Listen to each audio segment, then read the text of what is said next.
Right now, there is a kid finishing parents' evening in a heated discussion with his mother, saying, why does he have to study subjects he will never ever use in his life? And she will look at him blank-eyed, stifle a sigh, think for a second, and then lie. She'll say something along the lines of, you know, to get a good job you need a good degree, and these subjects will help you get a good degree. We never had this opportunity when I was younger. And he will reply, but you were young a long time ago, weren't you, Mum? And she won't respond, although what he implies makes perfect sense, that society's needs would have changed since she was 16. But she will ignore him, grip his hand more sternly, then drag him to the car. But what she doesn't know is that she didn't ignore him just to shut him up. She didn't lie because they were just returning from parents' evening and an argument in the hallway would look bad on her resume. She won't lie because she's just spent the last 1 hour convincing a stern-faced teacher that she will ensure that her child studies more at home. No, she will lie simply because she does not know any better herself. Although her whole adult life she has never used or applied Pythagoras' theorem, pathetic fallacy, and still does not know the value of X, she will rely on society to tell her that her child, who has one of the sharpest minds in the school, is hyperactive, unfocused, easily distracted, and wayward. Students, how many equations, subjects, and dates did you memorize just before an exam never to use again? How many A grades did you get which were never asked for when you applied for a job? How many times have you remembered something 5 minutes just after the teacher said stop writing, only to receive your results 1 month later to realize that you were only 1 mark short of the top grade? Does that mean remembering 5 minutes earlier would have made you more qualified for a particular job? Well, on the application form it would have. We all have different abilities, thought processes, experiences and genes. So why is a class full of individuals tested by the same means? So does that mean Sherelle thinks she's dumb because she couldn't do a couple of sums? And if this issue is not addressed properly, it then becomes a self-fulfilling prophecy. Then every school has the audacity to have a policy on equality. The irony. Exams are society's methods of telling you what you're worth.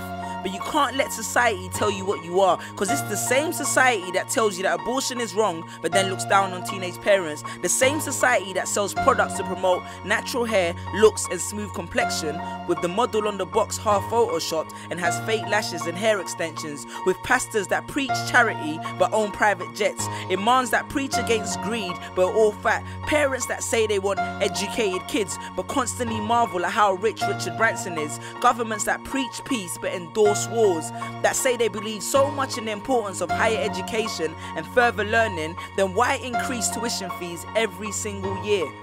I believe Miss Jefferson when she took me into the office and said that my exams would be imperative to my success, because we was taught to always follow when Miss Jefferson led. But then I took Jefferson out of the equation and learned to think for myself. I realized we was taught to always follow when Miss led. The irony.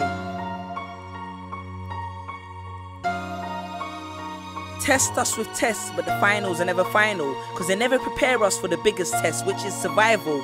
And what I suggest is fairly outlandish, so I do not expect everyone to understand this, except for the kids who knows what it feels like to be worth no more than that D or that A that you get on results day, and the ones whose best stories were never good enough for the English teacher, because apparently you missed out key literal techniques, did not follow the class plan, and the language was too informal for him to understand. But then he'd reference Hamlet and Macbeth, and you'd fight the urge to express your contempt by partially clenching your fist with only your medius finger left protruding in the middle of your hand, and then asked if he was aware that Shakespeare was known as the innovator of slang, or the kid at the back of the class who thinks, why am I studying something that doesn't fuel my drive? But then when confronted with a maths problem, his eyes come alive.